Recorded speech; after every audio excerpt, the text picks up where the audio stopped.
I'm Tracy McKay, 38 years old. Currently, my husband is on a work assignment alone, and I am living by doing housekeeping jobs. I have a 16-year-old son who attends a boarding high school in another state, so I am living alone now. When my husband's transfer was decided, I wanted to go with him, but he disliked the idea of leaving his family home and our house empty. My housekeeping service job mainly involves visiting regular clients' homes, and it's hard to take long breaks or quit because the elderly clients prefer familiar people, so I decided to stay alone, suppressing my desire to go with him. I originally worked as an office worker at the company where he currently works for, and we married after meeting there. He is a cheerful mood maker at work, popular among both men and women. He always organized drinking parties and company trips, making them fun events. I helped him with every event, trying to be his support. Tracy, sorry I'm late. I'll buy you dinner when I get to the end of this preparation. Really? That's great. I'll work hard on the rest. Think about what you want to eat while you work. Okay. This was the day I first went to dinner alone with Scott. He invited me to dinner because it was getting late. Until that day, we hadn't talked about personal things, but we talked a lot while dining. I learned a lot about Scott that I didn't know before, and we had a lot in common, which made our conversation lively. As a result, we found out we had many common interests, and after that day, we gradually started inviting each other to drinks. Since we both liked alcohol, it was perfect for after work, and we often went out spontaneously. We were getting used to going out together. The first time he invited me on a holiday, we went to an amusement park, and I was conscious it was a date. From our conversation about liking thrill rides, the topic led to this. Scott, this is definitely a date, isn't it? I asked loudly, just as the roller coaster was slowly reaching its highest point. Scott started to say something, but just then the roller coaster plunged down. After coming down, he said with a big smile, I always consider it a date. Saying that, Scott took my hand and held it tightly. I couldn't believe I was now dining, drinking, and walking in the amusement park holding hands with the admired Scott. We enjoyed many rides that day and fully enjoyed the amusement park. From that day on, Scott and I became closer, but there was no talk of officially dating. It was too obvious to ask, but given how often we saw each other and what we did, I assumed that we must be in a relationship. Then one day while at work, a woman called the company phone. She only said, "Please connect me to Scott." Excuse me, may I have your name? It was a routine question for company phone calls, but I asked nervously, "I'm Scott's wife." I was speechless for a few seconds. Regaining my composure, I hastily said, "Please hold," and put her on hold. "Scott, you have a call on line 3. After passing the message, I rushed to the restroom. There was a reason he didn't talk about our relationships or such matters. I had never heard that Scott was married since joining the company. I had assumed he was single. Unable to concentrate on work, I left early that day. But that night, Scott McKay came to my house with a cake. Sorry about today. It must have been a shock, huh? I had no idea you were married. Of course I was surprised. I'm sorry I didn't talk about it properly. You shouldn't be here. Go back home. Actually, we're already in the process of getting divorced, so I'm free now, and the call today was just about the divorce procedures. You don't need to make such excuses. It's not an excuse. I love you, Tracy. Once the divorce is finalized, I want to marry you as soon as possible. Then, until everything is official, let's not see each other anymore. If that's what you say, I understand. Scott then left. Talking with him didn't clear the confusion in my heart. I wondered if he had children, what kind of person his wife was, what caused the divorce. All these unnecessary thoughts. What should I look forward to from tomorrow? I was troubled for several days, but ultimately because I enjoyed the time spent with Scott, I had no choice but to wait. Then one day during lunch break, I got into an elevator. Scott rushed in too. It was just the two of us in the elevator. The divorce is finalized. Sorry for making you wait, Tracy. Really? You actually got divorced? I told you I would. I thought in such situations, people just say that, but never actually divorce. I've been worried all this time. It's all right now. If you're okay with a divorced guy like me, please, go out with me. Yes. It took a long time before we officially started dating. But from there, everything progressed quickly. Rumors of us dating spread in the office. We got married, had a child, and my life moved forward smoothly, almost frighteningly so. When our marriage was decided, I quit my job. Scott didn't have children with his ex-wife, and I heard that might have been a reason for their divorce, but I never asked in detail. After getting married and enjoying a newlywed life, I gave birth to our first son and became a mother. From that day, I had 2 people to pour my love into. Scott, too, cherished me and our son. And after a long period of dedication to raising our son, I began working part-time for a housekeeping service when my son entered junior high school.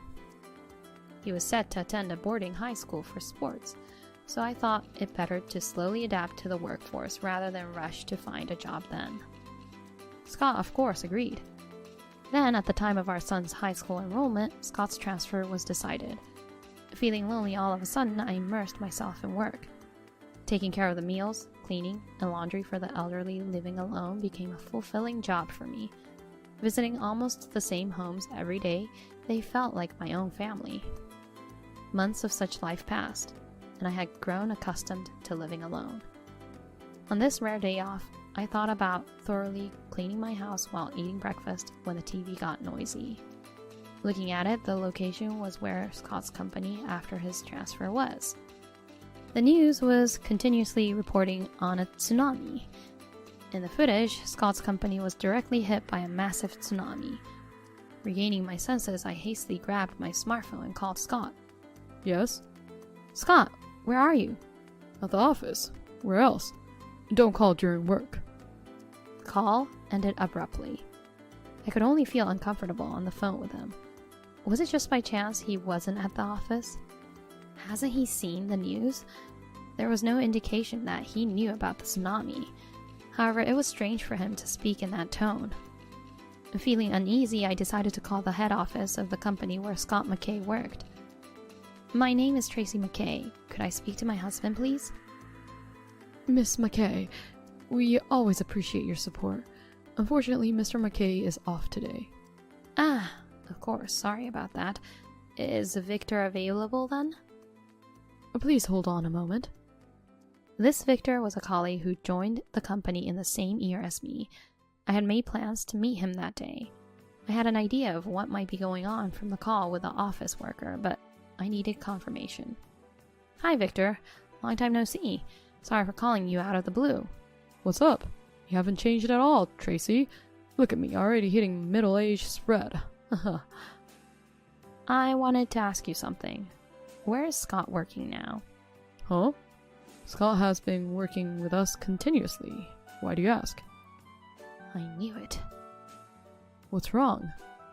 He told me he was transferred, and we haven't been living together since April. What? What happened? Did you two have a fight? It must be another woman, just like when he was with me.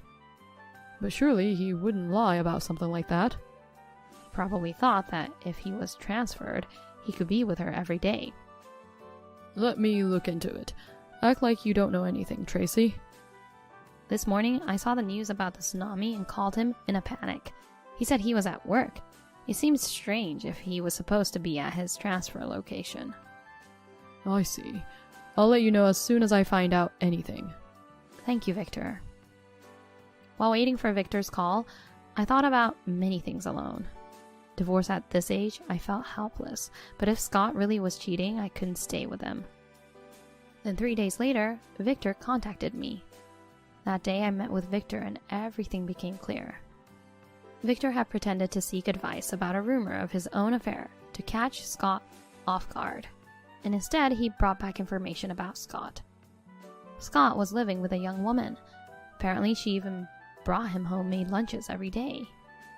I couldn't forgive him for lying about being transferred to do such a thing. While thinking about what to do with these feelings, I went to prepare dinner at the house I was in charge of with my housekeeping service. The homeowner, Grandpa Dan, lived alone without family, but he was always bright and a very nice person. "Grandpa Dan, I'll make mixed rice and simmered fish for dinner today." Thank you, Tracy. But is something wrong? Eh?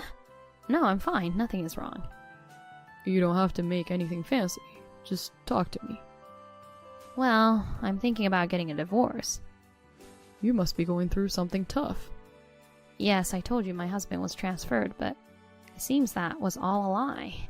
He's been going to the company as usual, but he's living with a young girl. Your husband has really done something flashy.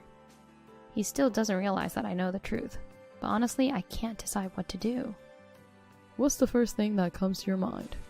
Of course, I don't want to be with him anymore. Then you should clear out his belongings from the house. But if I do that, my son and I won't be able to live. You know, Tracy, ever since you started coming here, my days have become truly enjoyable.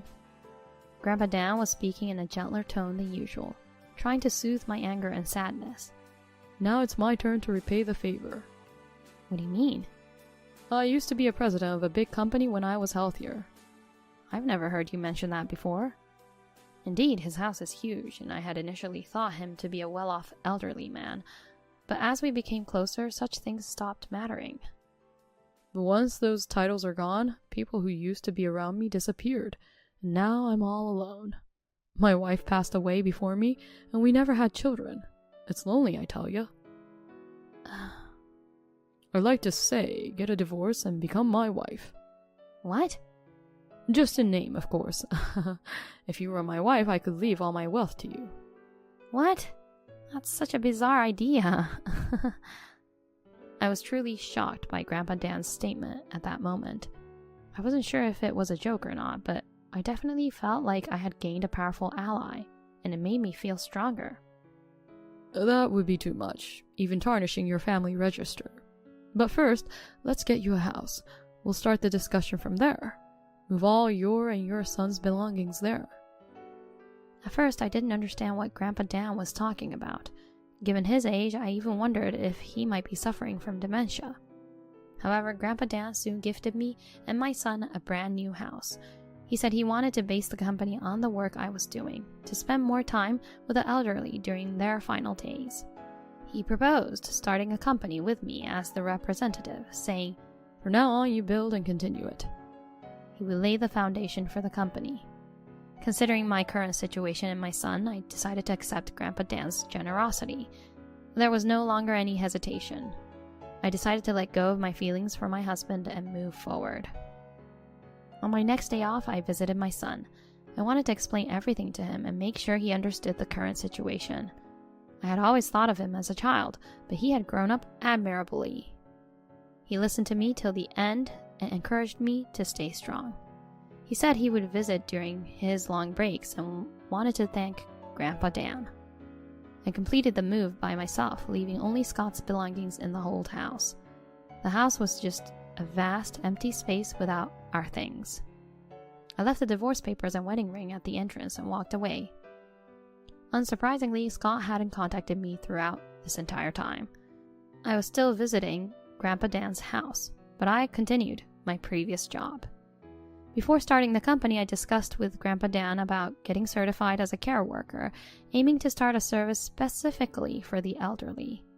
Grandpa Dan was delighted with my idea and offered to cover the cost of school and living expenses, urging me to get the qualification as soon as possible. There was no point in hesitating any longer. I fully accepted Grandpa Dan's support.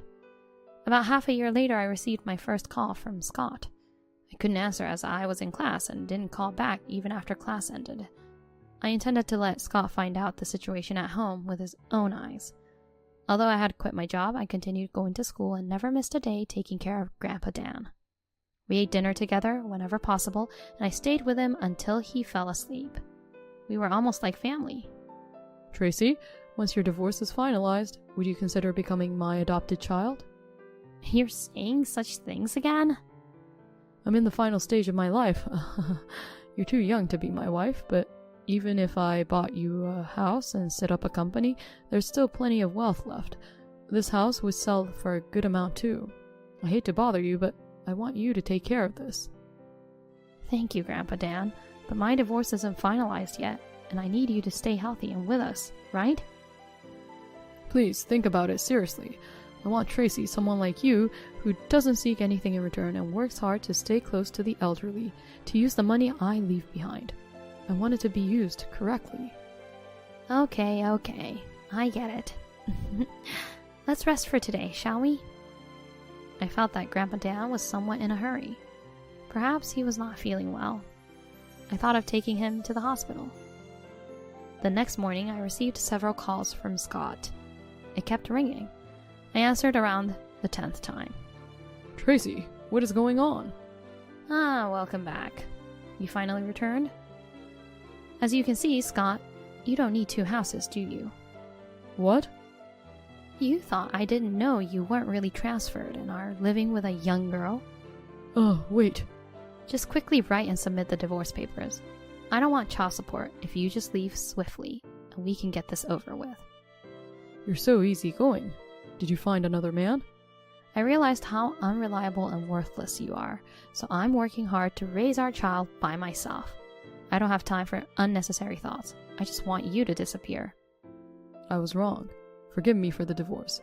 Just come back and let's talk. I will never come back, and I won't forgive you. Even after all this pleading? I'll break up with her, please. No need to break up. I wish you both happiness. Okay, fine. I'll submit the divorce papers today. Please do. And you should at least apologize properly.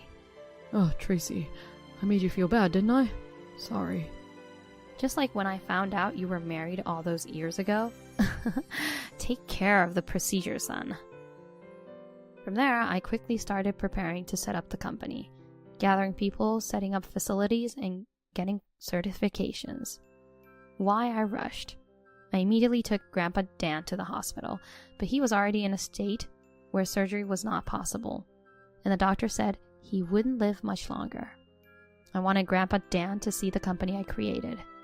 Even before the company started operating, we received many reservations and inquiries from users. Just a little more, and then Grandpa Dan collapsed and was taken to the hospital. I hurried. I had to do whatever I could as quickly as possible. Grandpa Dan, I came to visit you. Tracy, you don't need to come to such a place when you're busy. I got permission to go out today. Let's take a little walk. That sounds nice after such a long time. I took Grandpa Dan to the company. I showed him the office design we had thought of together, the staff, uniforms, cars, everything, and we took a photo with all the staff in front of the office. Excuse me, who is this gentleman? Sorry for suddenly intruding. I'm Tracy's father. Grandpa Dan winked at me. But that was the last time I saw him smile. Perhaps he had been waiting to see the company completed. That night, he passed away quietly in his hospital bed. I've decided to continue this work, staying close to the elderly for their last moments of joy, just as he told me. This is my way of repaying Grandpa Dan. If not for this encounter, I definitely wouldn't be where I am today. Grandpa Dan, it's my turn to repay you now. At that moment, I promised him and felt more radiant than ever in my life.